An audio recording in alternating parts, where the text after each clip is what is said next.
یقیناً ایسی کتاب ہے کہ جس کو پیغمبر نے ہمارے لیے چھوڑا ہے،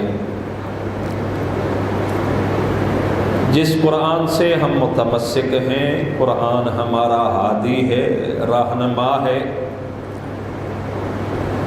اور پھر ہم بڑے فخر سے کہہ سکتے ہیں،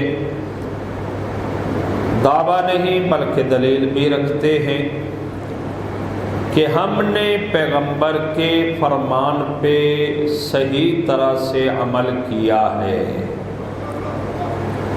اور وہ حضور کا فرمان یہ ہے، انی تارک فیکم الثقلین کتاب اللہ و عطرتی اہل بیتی ان تمسکتم بہما لن تضلوا بعدی ابدا حتی یاردا علی الحوض۔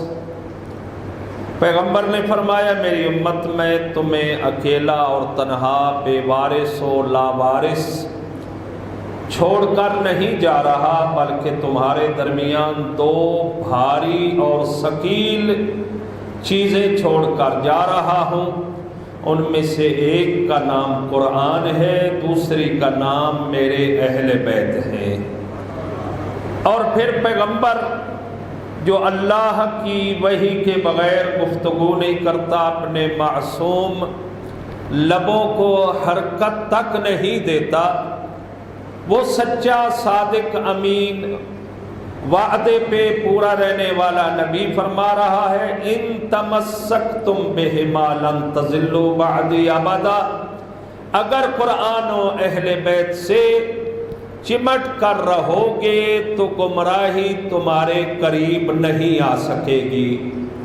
مطلب کیا ہے کہ اگر قرآن سے دور ہیں، اہل بیت سے دور ہیں، تو پھر گمراہی ضرور ہوگی، لیکن اگر ان سے متمسک ہم ہو گئے تو پھر گمراہی ہمارے قریب نہیں آ سکتی۔ اور پھر ان تمسکتم بہما، اگر ان دونوں سے متمسک رہو گے تو یہ نہیں کہا کہ قرآن سے متمسک رہو گے، یا یہ نہیں صرف کہا کہ صرف اہل بیت سے متمسک رہو گے تو گمراہی تمہارے قریب نہیں آئے گی، بلکہ نبی شاید جانتے تھے کہ میرے بعد کچھ لوگ آئیں گے جو یہ دعویٰ کریں گے کہ صرف قرآن کافی ہے، اہل بیت کی ضرورت نہیں، یا کچھ لوگ ایسے ہوں گے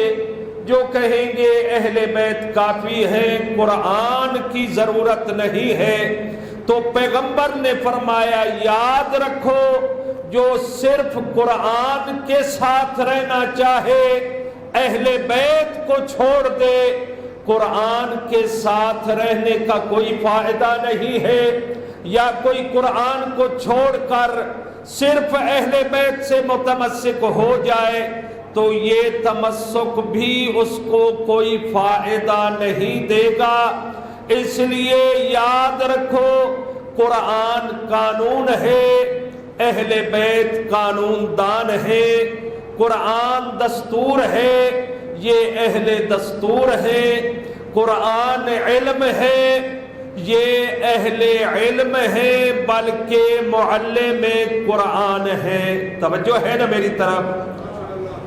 تو اس لیے ہم جب بھی اپنے دنیا سے جانے والے کا ذکر کرنا چاہیں یا بلندی درجات کے لیے کوئی کام کرنا چاہیں تو ہم تلاوت قرآن بھی کرتے ہیں اور ذکر اہل بیت بھی کرتے ہیں، تاکہ دنیا والوں کو پتہ چل جائے کہ ہمارا تعلق قرآن سے بھی ہے اور اہل بیت سے بھی ہے، اور اس کے بغیر کوئی گزارا نہیں ہے۔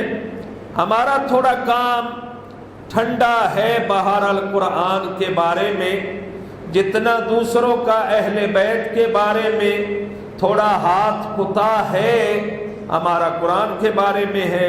اگرچہ ہمیں بڑا غصہ آتا ہے جب قرآن کی بات کی جائے، اگر کوئی خطیب، کوئی عالم دین، قرآن کی آیات پڑھ پڑھ کے سنائے، ترجمہ سنائے، تفسیر سنائے، اللہ نے کیا فرمایا ہے، تو وہ نہ اچھا خطیب ہوتا ہے، نہ اچھا متکلم ہوتا ہے، نہ اس کا بیان اچھا ہوتا ہے، اور پھر ایسے کہا جاتا ہے مجلس کے بعد، مومنین کہتے ہیں کہ یہ تو بیچارہ ناکام ہی چلا گیا، اس کی مجلس بنی ہی نہیں ہے۔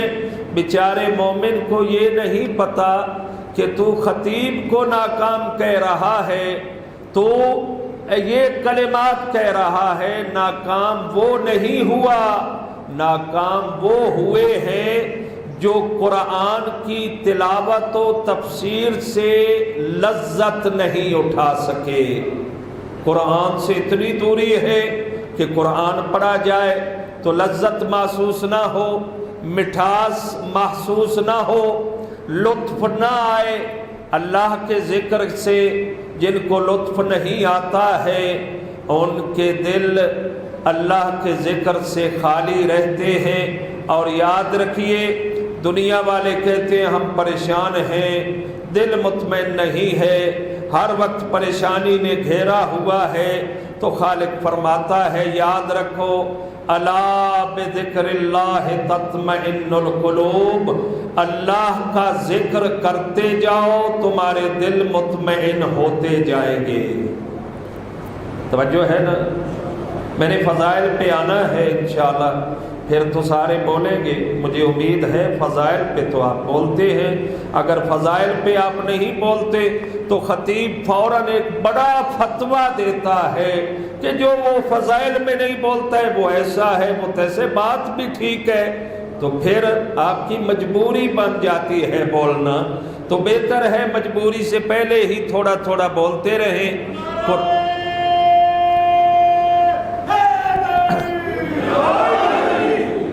ہمارے شاہ صاحب نے چلو عبادت کر لی، بڑی مہربانی ان کی۔ یہ اہل بیت کے ذکر میں کبھی کبھی مست ہو کر نیند بھی کر لیتے ہیں، پھر بیدار ہو کر نعرہ بھی لگا لیتے ہیں۔ ان کی صحت و سلامتی کے لیے بآواز بلند صلوات پڑھیں۔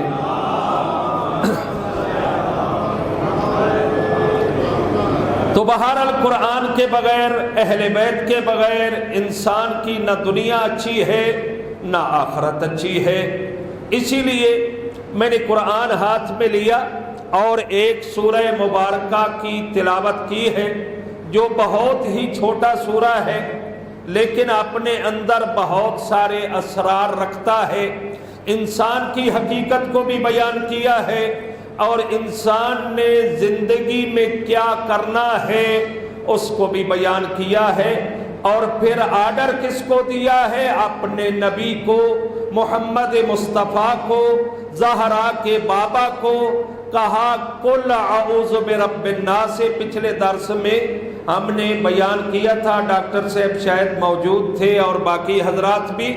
تو بہرحال کہ اللہ نے حکم دیا ہے کہ میرا نبی کہو کہ میں پناہ مانگتا ہوں اس کے ذریعے، یا اس کی پناہ چاہتا ہوں جو لوگوں کا پروردگار ہے۔ اب دیکھیے، یہ میں نے اس درس میں بیان کیا تھا کہ صفت رب، اللہ کے صفاتی نام ہے نا، اللہ ذاتی نام ہے، باقی سارے صفاتی نام ہیں، ان میں سے ایک صفاتی نام میں سے ایک رب ہے، جو رابا با، اصل میں را با با ہے۔ اور جب ہم بھول کرنا چاہیں تو ایک اور لفظ بھی ہے رب، اور اس رب میں ڈاکٹر صاحب توجہ فرمائیں گے، ان دونوں میں ہم فرق نہیں کر پاتے۔ کہتے ہیں رب تو فلاں کو بھی کہا جاتا ہے، رب تو فلاں کو بھی کہا جاتا ہے۔ اصل میں لا علمی کی وجہ سے دونوں رب کے مادہ اور الفاظ کو ہم ایک سمجھ بیٹھتے ہیں، اور اس سے پھر اپنی طرف سے تفسیریں، اپنی طرف سے تقریریں، اپنی طرف سے فتوے دیے جاتے ہیں۔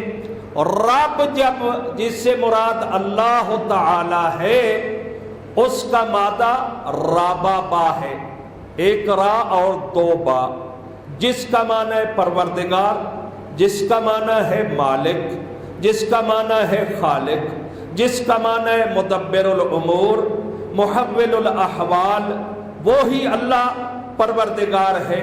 اور جو دوسرا رب ہے جو اللہ کے علاوہ کسی غیر پہ بولا جاتا ہے، اس کا معنی رابا یا ہے۔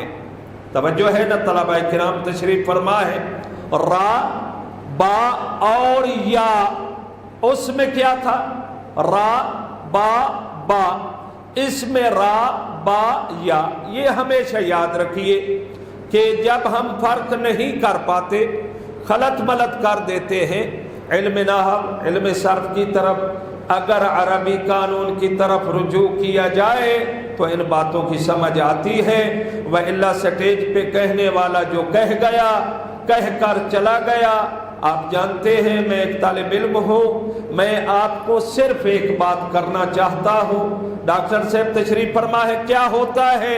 آنے والا اپنی مرضی سے آتا ہے۔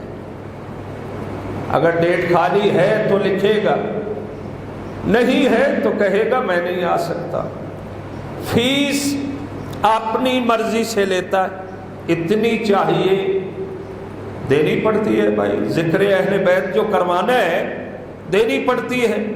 اب تو ایک اور قانون بن گیا ہے۔ بہرحال کسی محترم نے مجھے لاہور میں کہا کہ فلاں خطیب ہیں، 29 صفر جو ابھی آنی ہے اس دن کی مجلس ہے، فلاں شخصیت کو کہہ دیں۔ میں نے کہا کہ کہہ تو دیں گے، بہرحال کسی طرح سے ہم کسی واسطہ سے کہیں گے، میں تو یعنی شخصی طور پہ میری ان سے جان پہچان نہیں ہے، لیکن میں نے سنا ہے ان کی فیس 1,00,000 1,50,000 روپیہ ہے۔ تو وہ محترم مجھے کہنے لگے کوئی بات نہیں ہے، مجھے پتہ ہے 1.5 2 لاکھ لیتے ہیں۔ میں نے کہا بڑی بات ہے یار، کتنے کمال کے لوگ ہیں شیعہ قوم، رب کعبہ کی قسم حسین کے نام پہ سب کچھ قربان کرنے کے لیے تیار ہے۔ کہنے لگا ٹھیک ہے۔ اب خطیب صاحب سے کسی طرح سے رابطہ کیا گیا تو انہوں نے کہا کہ آدھی فیس اکاؤنٹ میں ڈلوا دیں، پھر انشاءاللہ آئیں گے ہم۔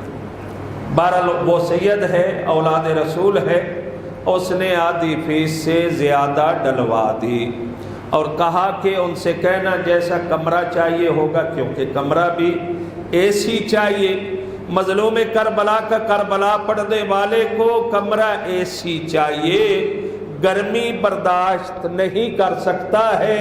حسین کی پیاس پڑھنے والا، کربلا میں گرمی کتنی تھی، شدت پیاس کتنی تھی، پڑھنے والا اچھے سے اچھا شربت پیے گا، اچھے سے اچھا کمرہ چاہیے، اچھی سے اچھی رہائش چاہیے۔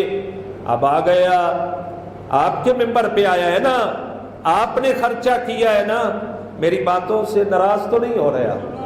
ہاں، آپ نے خرچہ کیا، آپ نے ٹائم دیا، آپ نے نظر و نیاز پکائی، سینکڑوں یا ہزاروں لوگوں کے لیے نام حسین پہ آپ نے اپنی دولت کو قربان کیا اور قربان کرنا چاہیے۔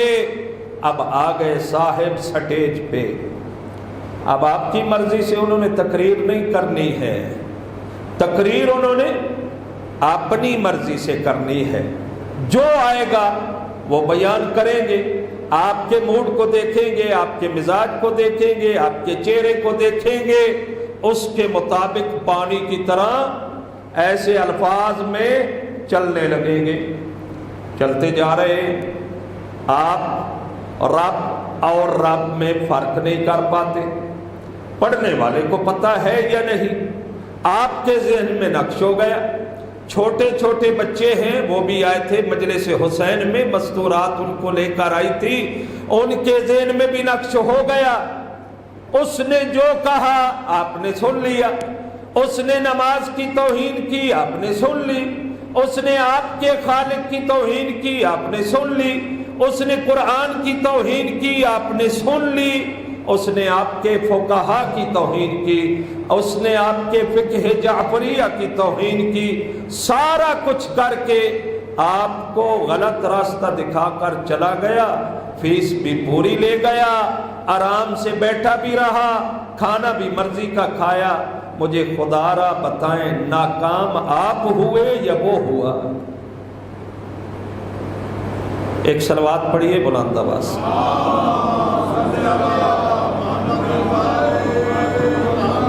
ناکام آپ ہیں، سٹیج پہ آنے والا نہیں، جو کچھ اس کو چاہیے مل جاتا ہے۔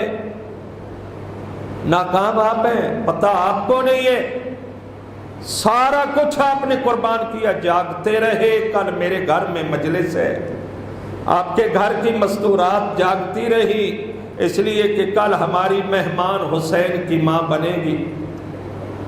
آپ کی بیٹیاں جاگتی رہی، کل ہمارے ہاں عزاداروں نے پرسہ پیش کرنے کے لیے آنا ہے، ہمارے گھر عبادت ہوگی۔ عقیدہ رکھتے ہیں ہمارے گھر معصومین آئیں گے، اس لیے کہ ذکر اہل بیت ہو تو وہ آتے ہیں۔ آپ کو بھی انشاءاللہ اجر ملے گا، آپ نے خرچ کیا ہے، نیک نیتی سے کیا ہے، لیکن کم از کم خطیب کو اتنا تو کہہ دیں کہ ہم قرآن کو بھی مانتے ہیں، اور جس کا ذکر کرنے آئے ہو وہ حسین ابن علی ہے، اس کو محافظ قرآن کہتے ہیں، وہ قرآن کا محافظ ہے۔ قرآن اور دین و اسلام کو بچانے کے لیے حسین ابن علی نے سب کچھ قربان کر دیا ہے۔ اچھا، آپ ایک بات میں کرنا چاہوں گا مثال دے کر، آپ نے کسی چیز پہ کوئی محنت کی ہو بنانے میں، اس کو آباد کرنے میں، اس کو سنوارنے میں، ایک آدمی آئے اس محنت کے خلاف کام کرنا شروع کر دے، وہ محنت کو برا بھلا کہے یا محنت کو حقیر سمجھے، کیا بندہ وہ آپ کو اچھا لگے گا؟ بولے نا، سر تو ہلائیں، ٹھیک ہے میں چھوٹا سا مولوی ہوں لیکن تھوڑے تھوڑے بولتے تو رہے نا، سر ہلا دیں آپ۔ اگر میری بات ٹھیک لگ رہی ہے تو سر تو ہلا دیں، اگر ٹھیک لگ رہی ہے تو بلند آواز سے صلوات پڑھیں۔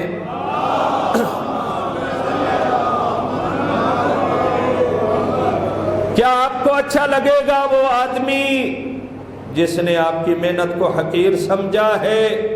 قطعاً نہیں لگے گا، آپ بولے یا نہ بولے، نہیں اچھا لگتی ہے۔ علی اکبر جیسا بیٹا قربان کرنا آسان نہیں ہے، علی اصغر جیسا ننا بچہ قربان کرنا آسان نہیں ہے۔ سب کچھ قربان کر لیں گے، کوئی بات نہیں ہے، بیٹے کر لیتے ہیں لوگ قربان، لیکن بہنیں اور بیٹیوں کے پردے قربان کرنا تو آسان نہیں ہے۔ جب میں اور آپ دین کا مذاق اڑاتے ہیں، حسین ابن علی کی ندا آتی ہے، اے میرا نام لیوا، تجھے میرے اکبر کا لاشا بھی بھول گیا، تجھے میری زینب کے بہن بھی بھول گئے، تجھے میری بہنوں کا رونا بھی بھول گیا، تجھے میری قربانیاں بھی بھول گئی، تو میرا شیعہ ہے نا، میں نے تو تجھے کربلا میں یاد کیا تھا۔ حسین نے کہا تھا نا، شیعتی مہما شربتم فاذکرونی، اے میرے شیعوں جب ٹھنڈا پانی پینا حسین کی پیاس کو یاد کرنا۔ پیاس کو کیا مطلب ہے کہ پانی نہیں ملا تھا، یہی پیاس ہے، مطلب ہے حسین کی قربانیوں کو یاد کرنا۔ ذرا کربلا کو سامنے رکھیے، جب میں اور آپ مذاق اڑاتے ہیں نماز کا، نعوذ باللہ، ہمارے ہی مومنین کچھ کیا کرتے ہیں، نماز کا کیا فائدہ ہے بھائی؟ ہم ایسی عبادت میں مصروف ہیں جو بے خیال عبادت ہے، بے دلیل عبادت ہے، اپنی اپنی اصطلاحیں ہیں۔ اس عبادت کو بھی اہمیت دے جو بے دلیل نہیں ہے، با دلیل ہے۔ توجہ فرما رہے ہیں نا؟ ہم وہ عبادت کرتے ہیں جس پہ دلیل ہو، ہم بے دلیل عبادت کے قائل نہیں ہیں۔ ہم عزاداری کرتے ہیں، عبادت ہے، وہ بھی با دلیل ہے۔ ہم حسین پہ روتے ہیں، یہ عبادت ہے، عبادت ہے تو با دلیل عبادت ہے، بے دلیل عبادت نہیں ہے۔ آپ کے منہ میں کس نے یہ باتیں ڈال دی، یہ الفاظ ڈال دیے کہ کہ آپ نے یہی کہنے ہیں بے دلیل عبادت ہے۔ ہم شیعان حیدر کرار ہیں، ہم تو علی کے ماننے والے ہیں، ہم تو حسین کے ماتمدار ہیں، عزادار ہیں۔ ہم بغیر دلیل کے نہ بات کرتے ہیں، نہ عبادت کرتے ہیں، نہ دعویٰ کرتے ہیں۔ توجہ ہے نا؟ ہم ہمیشہ دلیل کے ساتھ ہیں۔ نحن ابناء الدلیل، عربی میں کہا جاتا ہے ہم تو دلیل والے ہیں، بے دلیلیں نہیں ہیں۔ تو بہرحال قرآن سے ہمارا تعلق ہے۔ سورہ مبارکہ میں خالق کائنات نے، کیونکہ یہ ہمارا درس ہوتا ہے اس لیے درس قرآن کے عنوان سے بھی ہے اور سید مرحوم کے لیے ہے، تو اللہ نے فرمایا اس میں 3 صفات کو بیان کیا ہے۔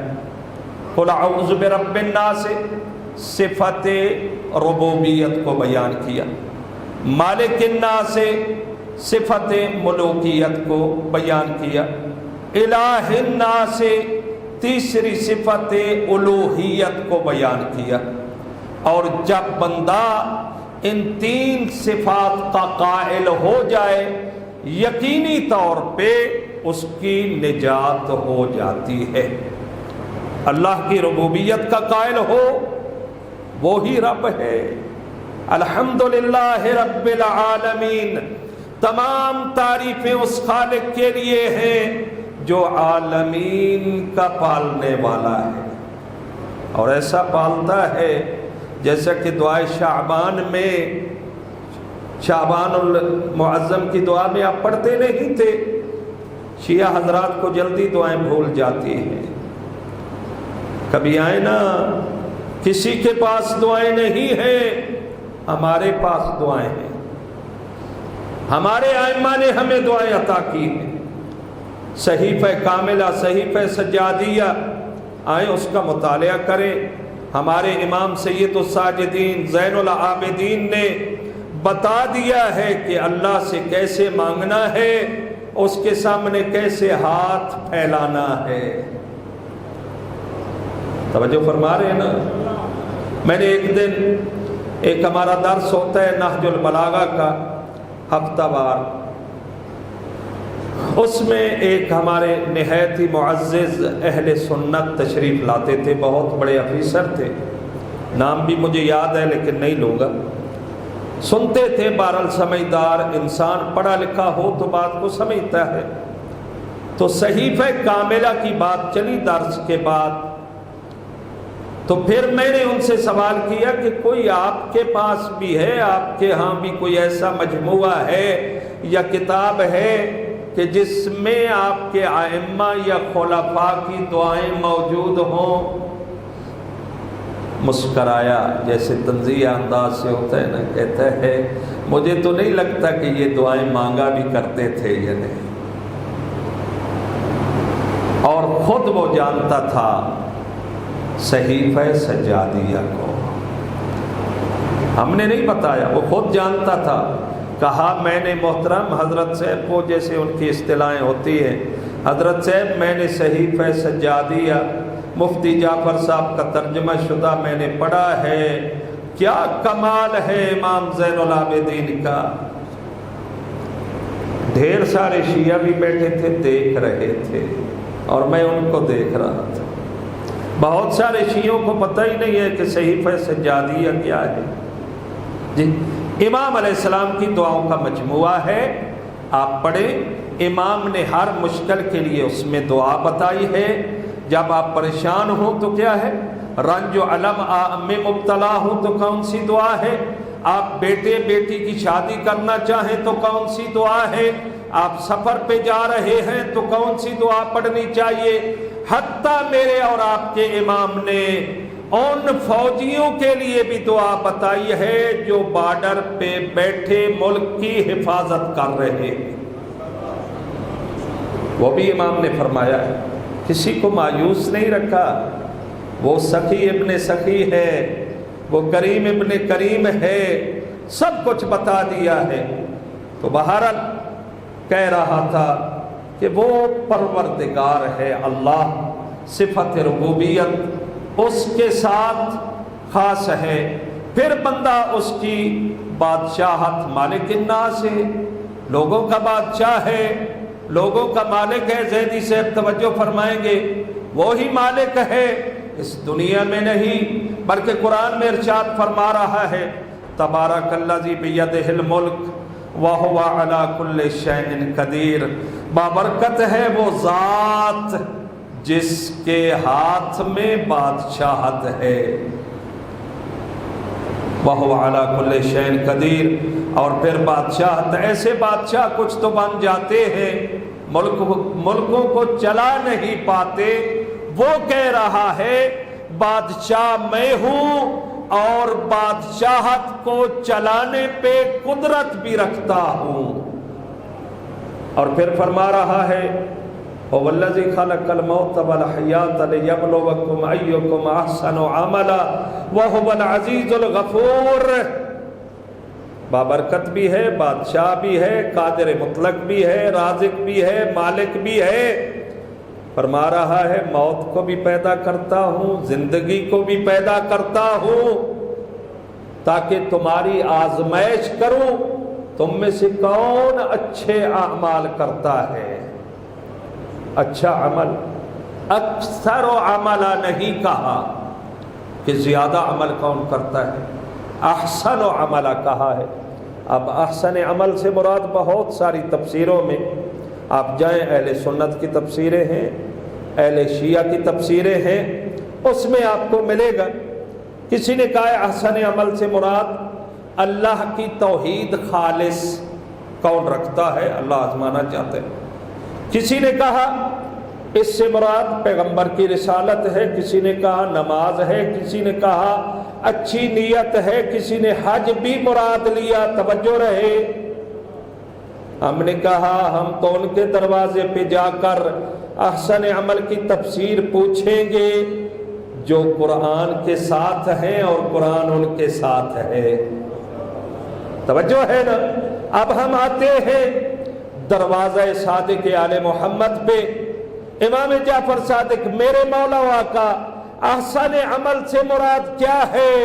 دنیا والے تو مختلف تفسیریں کر رہے ہیں، آپ تو امام ہیں، آپ تو معصوم ہیں، آپ تو قرآن سے جدا نہیں ہیں، فرما دیجئے احسن عمل سے کیا مراد ہے؟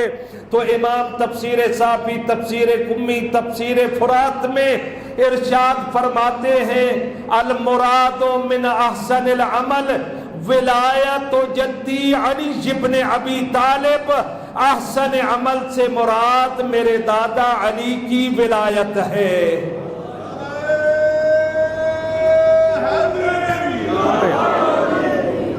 احسن عمل یہ ہے، امام فرما رہے ہیں۔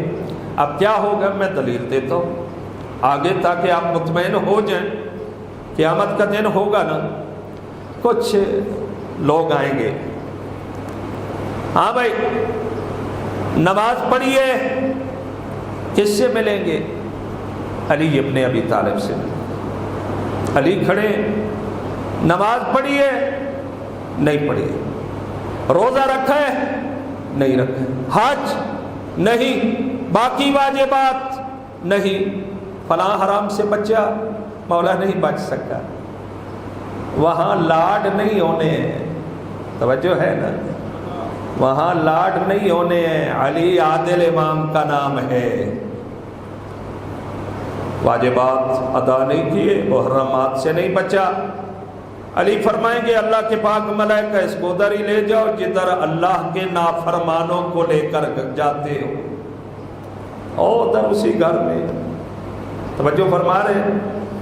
اب ایک اور آئے گے اللہ کی عدالت میں، پوچھا جائے گا نماز پڑھیے، ہاں ہاں پڑھیے، روزہ رکھا ہے، رکھا ہے، سارے واجبات ادا کیے ہیں، بالکل واجبات ادا کیے ہیں، محرمات سے بھی بچتے رہے۔ پھر آواز توحید آئے گی، ذرا اعمال نامہ دیکھو اس میں ولایت علی بھی ہے یا نہیں؟ توجہ ہے نا؟ ولایت علی کا بھی کچھ کرتے تھے یا نہیں؟ وہ کیا ہوتی ہے؟ کچھ کہیں گے ہمیں پتہ نہیں ہے، کچھ کہیں گے نہیں ہم نے نہیں رکھی ہے۔ اب اللہ کی آواز آئے گی یا علی ان کو ادھر ہی بھیج دو جدھر میرے دشمن کو بھیجا ہے۔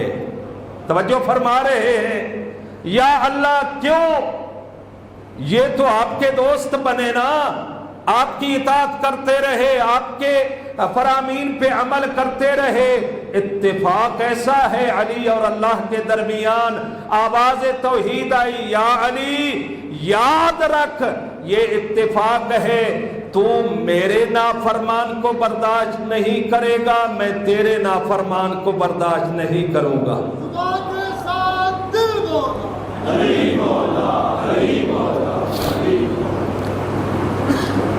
توجہ ہے نا میری طرف؟ اب یہ بھی ادھر گئے تو آپ ہیں نا جن کے اعمال تو قبول ہونے ہیں، وہ آپ ہیں جن کے قبول ہونے ہیں۔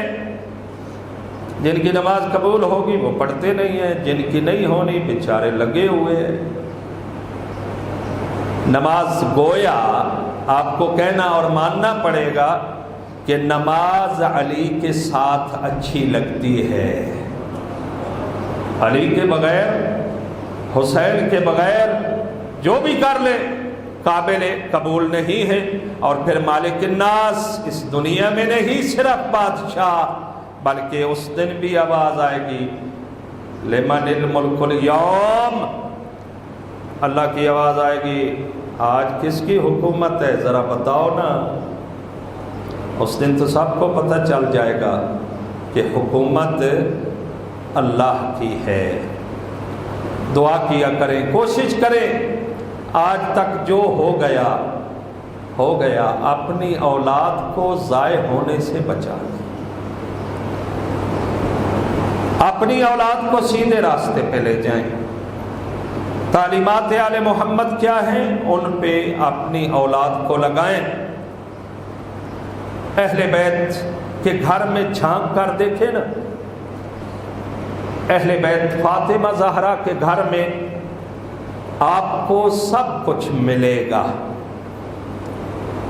صحیح توحید چاہیے وہ بھی زہرا کے گھر سے ملے گی، صحیح رسالت چاہیے وہ بھی یہیں سے ملے گی، صحیح ولایت چاہیے وہ بھی یہاں سے ملے گی، صحیح حسینیت، عزاداری، اچھی نماز، صحیح روزہ چاہیے وہ بھی آل محمد سے ہی ملے گا، کسی اور دروازے سے نہیں ملتا ہے۔ جھک جائیں، اگر کامیابی چاہیے نا اہل بیت کے دروازہ پہ جھک جائیں، یہ آپ کو اللہ تک پہنچا دیں گے۔ جو خود اللہ تک نہیں پہنچا ہے وہ کیا پہنچائے گا؟